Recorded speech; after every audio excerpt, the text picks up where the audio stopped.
Hi everyone, it's Jeanette here from the Sewing Studio with another quick Christmas project using scraps, or in my instance, I'm using a scrap bag again. Now I think this is a Stacey Itsu one, but still the lovely Christmas fabrics, but much sort of brighter reds and greens. And we're going to be doing this Christmas stocking bunting.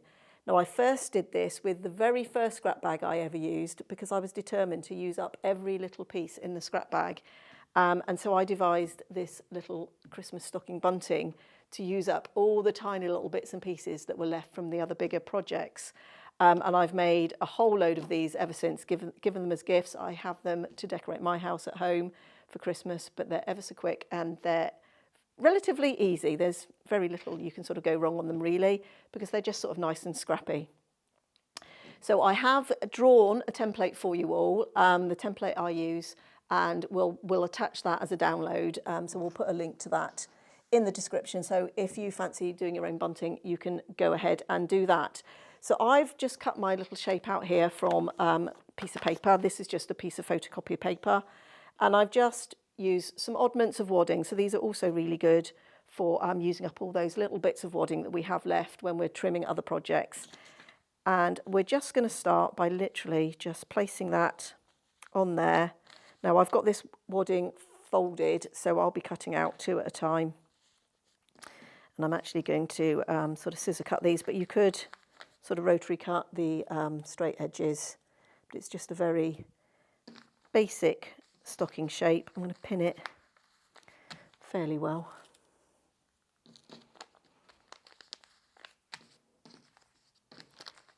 And then I'm just going to get my scissors and just go round and cut this out.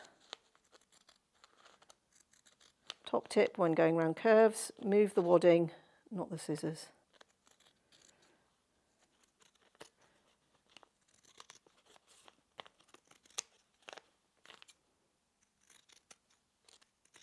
If you find it easier just going through one piece of wadding, by all means just do them. Now I think on this, I think I've got 10. 1, 2, 3, 4, 5, 6, 7, 8, 9, 10. Yeah, but you can just keep going for as long as you want your bunting. But sort of 10 is quite a nice length to do.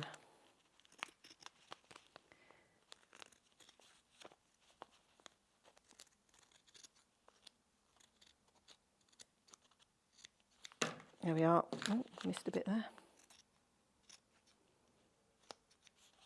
So there's my shape all cut out. And once we've done that, we're going to do what they call stitch and flip, or also quilt as you go. So there's my little shapes, so I can get rid of that. Now I've got my strips here. Now this one is actually a really good project for this, because in this scrap bag there was quite a variety of different width strips, including some sort of slightly narrower ones. But for this it doesn't matter. You just want to sort of go ahead and cover the whole of that stocking shape. Now I'm just going to do one for now. So I've got some strips here. I've got a little bit of green. I've got a couple of bits of white, and I've got some red. I'm just going to take the selvage off this. Now this is quite a thin strip. That's about 1.25 inches I can get off of that one. But I think there was only one really narrow one like that in here. Let's just grab a couple of blacks. Let's do this nice Father Christmas. And I'm just going to take off a piece.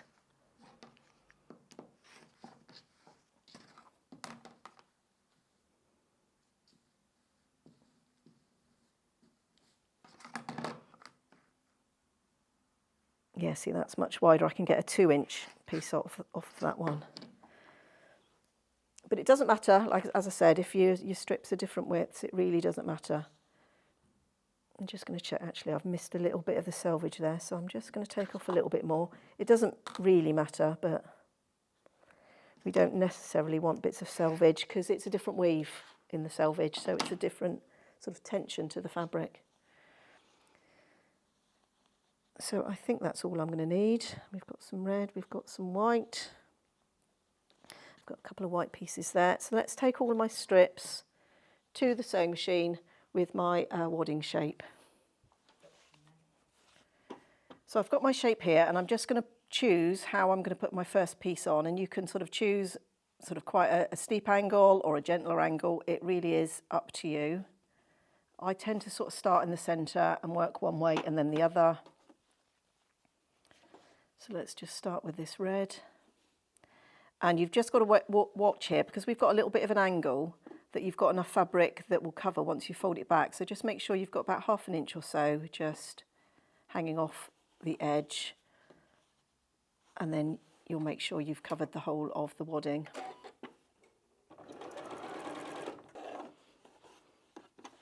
So you can take them to the iron, but I just tend to finger crease. Or if you've got one of those seam presses, that's a good place to use that. So we're just going to carry on covering the wadding shape with our strips.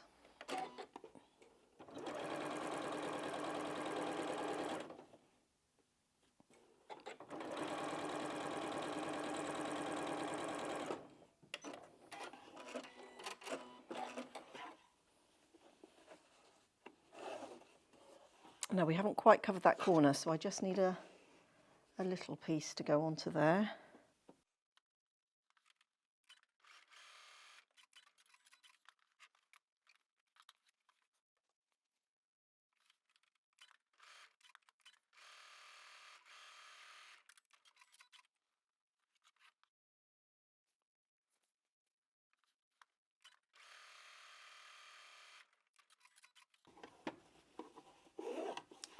Now I'm just going to loosely trim around this and then take it to the iron and give it a press. And at that point, if you wanted to come back and do any extra quilting in it, you could. I'm going to leave mine for now, but we will just trim off these long edges.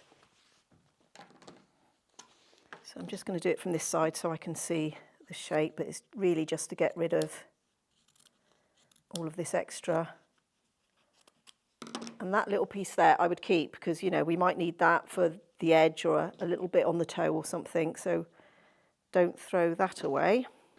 And then once I've got that roughly trimmed, so you can see, let's just move some of this out of the way, put it under the close-up, you can see the shape there. We'll take that to the iron, give it a press there so it's all nice and flat, and then I'll show you how to put the backing on.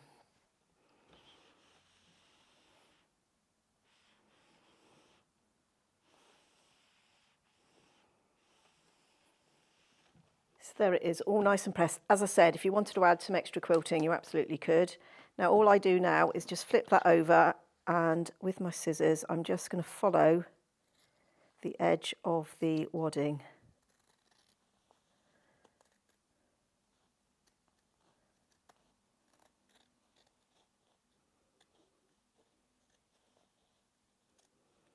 It's quite bulky there over the seams, but just make sure you've got a nice sharp pair of scissors.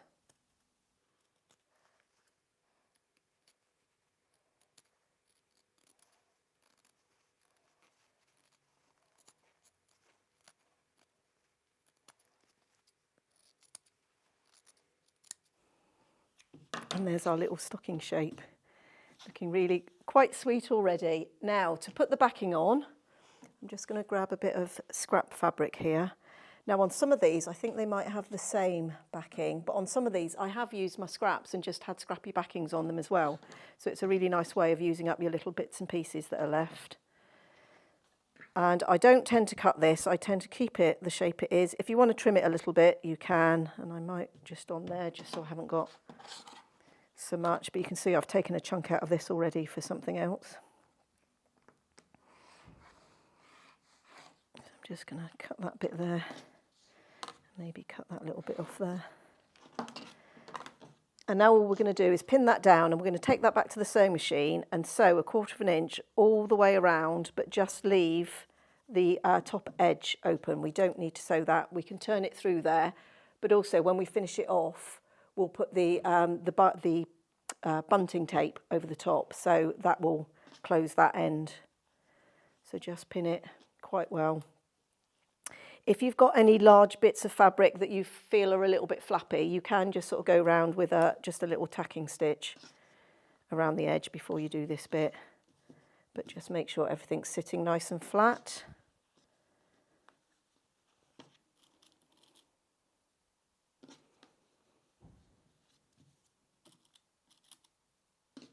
Right, let's take that to the machine and sew around.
once we've done that, we can trim that back, and I'm also just going to clip in where we've got these inner curves. We just want to make some little snips because that will help the fabric release sort of some of the tension on the fabric and make sure that it lies a lot flatter.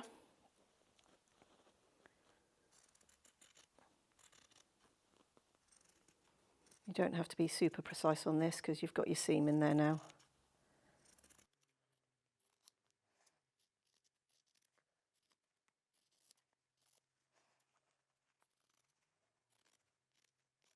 And of course, I'm not going to throw those bits away because they'll come for something.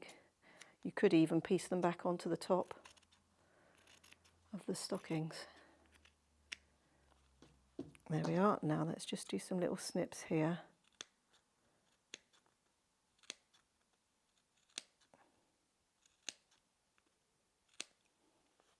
And there's also a little bit of a curve there, which I'm just going to snip into a little bit. But just make sure you go up to the stitches, but not through them. I think that's everywhere. The rule of thumb is clip an inside curve, but not an outside one. So I think the toe should be okay. If it looks like it's not lying flat, you can always just turn it back through and try again. But because we've left that whole top open, they're really easy to turn through.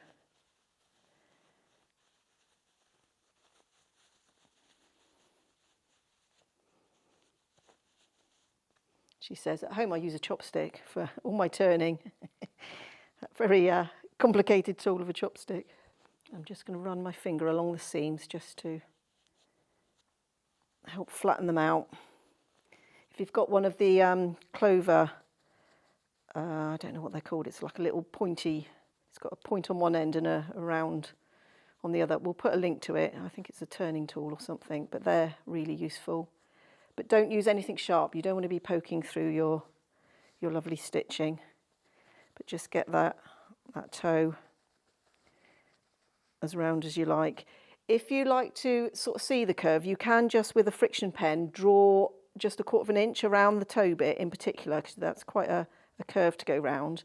Because for me, it just gives your eye something to follow rather than just trying to follow the edge of the wadding with the needle. It will just sort of give you something to focus on if that helps. But after you've done a few, your eye just sort of comes into it. Now I'm just going to take that to the iron and give it a little press. But you can see there's our little stocking shape ready to go onto the bunting with this little backing on. So they're a lot of fun.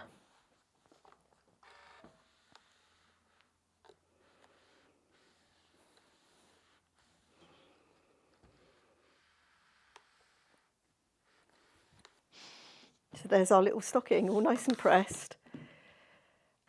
So now we've got our little stocking shape. I'm just going to show how I made the bias tape, or it's not actually bias, I've cut it on the straight of grain. You could use bias tape easily if you've got sort of ready-made, but I like sort of making my own because then you can sort of match your fabric in with what you're doing. You could even make this scrappy, so you could join lots of small bits out of your scrap bag to make your bunting tape on this as well. So I've got a piece of fabric here. Now I've got my little clover bias tape maker, I think it's called, and this is the 25mm one. Let me put that in under the close-up. I don't know if you can sort of see that on there, but it says 25, and it's just a little device that looks like this.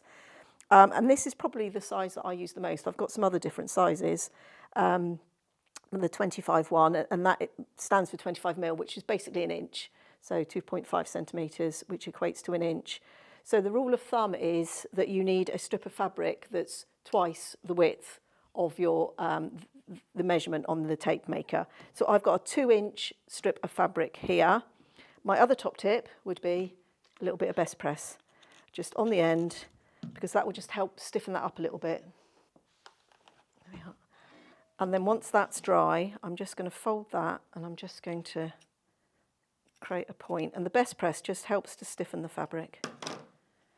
And then we're going to get the tape maker and a pin. And I'll show you under the close-up.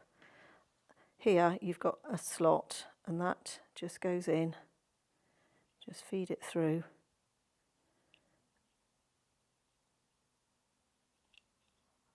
And then once you start, turn it over, and in this slot you can put a pin and just poke the fabric through. And then we're going to take that to the iron. Now I tend to lift my tape maker a little bit so it's on an angle like that. I just find it feeds through. And you just follow it with the iron.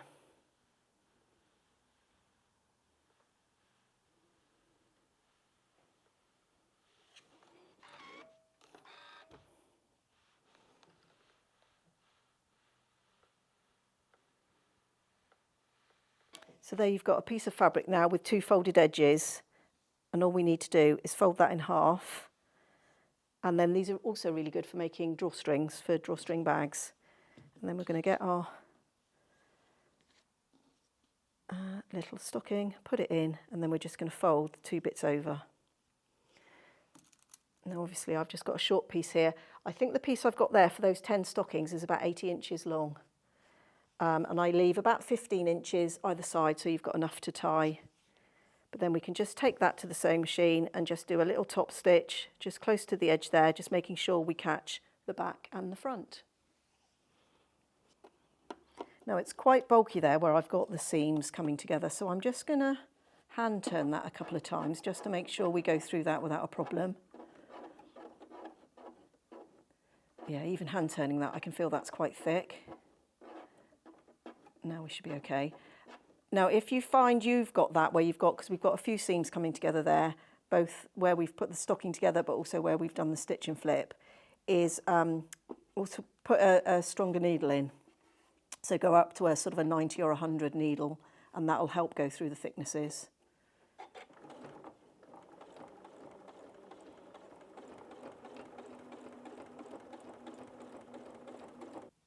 So there you go, that's that all top stitching in place.